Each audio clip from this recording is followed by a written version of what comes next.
Bharatiya Janata party की सारी जिम्मेदारी महाराष्ट्र में एक लीडर के रूप में मेरे ऊपर थी। हमारी सीटें कम हुई है, इसकी पूरी जिम्मेदारी ये मेरी है। मैं इस जिम्मेदारी को स्वीकारता हूं। कहां कमियां रही है उसको पूरा करने की कोशिश करूंगा। मैं भागने वाला आदमी तो हूं नहीं और जोरों से मैदान में उतरूंगा और हमारी पूरी पार्टी को साथ में लेकर हम लोग वापस नई स्ट्रैटेजी तैयार करेंगे।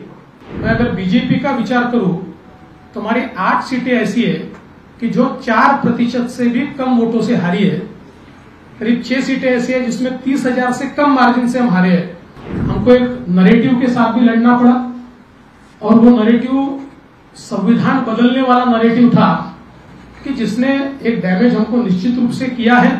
हमको ऐसा लग रहा था कि हम इफेक्टिवली काउंटर कर रहे हैं, पर मुझे ऐसा लगता है कि हम इफेक्टिवली इसको काउंटर नहीं कर पाए। 2019 में हमको 27.84 इतने वोट मिले थे। इस बार हमारे वोट बहुत थोड़े घटे हैं। बीजेपी की मैं बात कर रहा हूं। बीजेपी को 27.84 थे, इस बार 26.17 यानी 1.25 या 1.5% वोट ये केवल हमारे कम हुए और उसमें हमारी सीटें 23 से सीधे 9 पर आई है। और वहीं अगर हम कांग्रेस का विचार करें तो कांग्रेस को 2019 में 16.41 वोट थे और एक सीट मिली थी। 16.41 से इस बार उनका प्रतिशत हो गया 17, यानी आधा % बढ़ा और उनकी सीटें 13 हुई है। तो अगर हम लोग कुल मिलाकर ये सारी चीजें देखें तो मैं ऐसा कह सकता हूं कि भारतीय जनता पार्टी को और एनडीए को या महायुति को लोगों ने अच्छे वोट दिए हैं, लेकिन पॉलिटिकल अर्थमेटिक इस प्रकार का रहा कि हमारे खिलाफ के वोट ये बड़े पैमाने पर कंसोलिडेट हुए और इसका परिणाम मैं अगर बीजेपी का विचार करूं तो हमारी 8 सीटें ऐसी है कि जो 4% से भी कम वोटों से हारी है। करीब 6 सीटें ऐसी है जिसमें 30,000 से कम मार्जिन से हम हारे हैं और 2,000 से 4,000 से 6,000 से हारने वाली भी सीटें हमारी है। तो मुझे ऐसा लगता है कि ये जो कंसोलिडेशन है इसको हम रोक नहीं पाए। कुल मिलाकर अगर हम इसका थोड़ा एनालिसिस भी करें तो महाराष्ट्र में महाविकास आघाड़ी की 3 पार्टियों के साथ साथ हमको एक नरेटिव के साथ भी लड़ना पड़ा और वो नरेटिव संविधान बदलने वाला नरेटिव था कि जिसने एक डैमेज हमको निश्चित रूप से किया है। इसको इफेक्टिव काउंटर हम कर रहे थे और हमको ऐसा लग रहा था कि हम इफेक्टिवली काउंटर कर रहे हैं, पर मुझे ऐसा लगता है कि हम इफेक्टिवली इसको काउंटर नहीं कर पाए। ये बात भी निश्चित है और कई कारण आज हमारी जो बैठक हुई, इस बैठक में इस हार के और कई कारण हम लोगों के ध्यान में आए, जिसमें विशेष रूप से कई जगह पर हमारे उम्मीदवारों की एंटी इनकम्बेंसी हम असेस नहीं कर पाए और उसके कारण 2 बार के कई उम्मीदवार थे कि जिनको चुनाव के दरमियान हमारे ध्यान में आया कि इनके बारे में एक एंटी इनकम्बेंसी है। ये एक जरूर कारण रहा।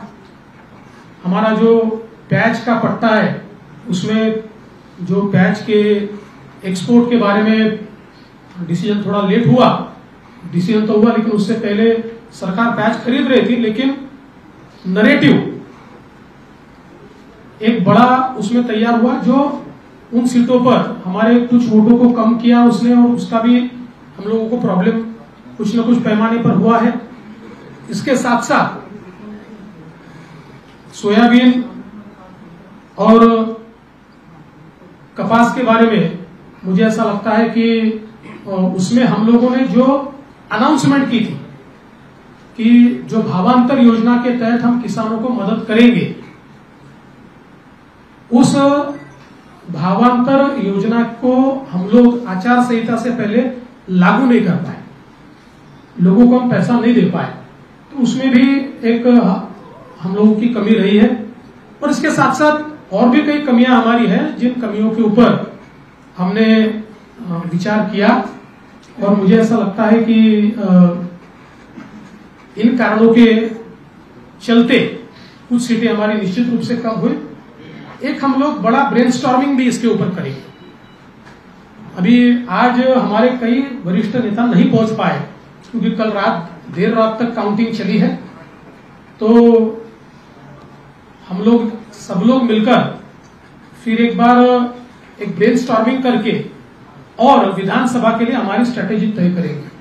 और मैं निश्चित रूप से जो आंकड़े मैंने आपके सामने रखे हैं, ये आंकड़े इस बात को प्रूव करते हैं कि जरूर महाविकास आघाड़ी को एक इमोशनल एडवांटेज इन आंकड़ों से मिला होगा, लेकिन जमीन पर आज हम मजबूत हैं और अपनी गलतियों को दूर करके वापिस लोगों के बीच जाकर हम लोग जो हमको अधिक का लोगों से आशीर्वाद चाहिए वो संपादित करने की कोशिश करेंगे।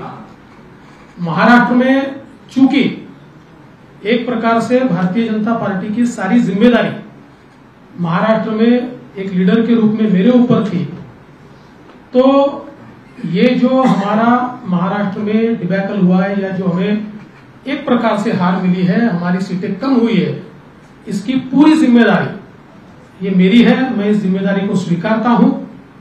कहां कमियां रही है उसको पूरा करने की कोशिश करूंगा। मैं भागने वाला आदमी तो हूं नहीं और जोरों से मैदान में उतरूंगा और हमारी पूरी पार्टी को साथ में लेकर हम लोग वापस नई स्ट्रैटेजी तैयार करेंगे और नई स्ट्रैटेजी तैयार करके हम लोग जनता के बीच जाएंगे। जनता का जो विश्वास है उस विश्वास को हम लोग संपादित करेंगे।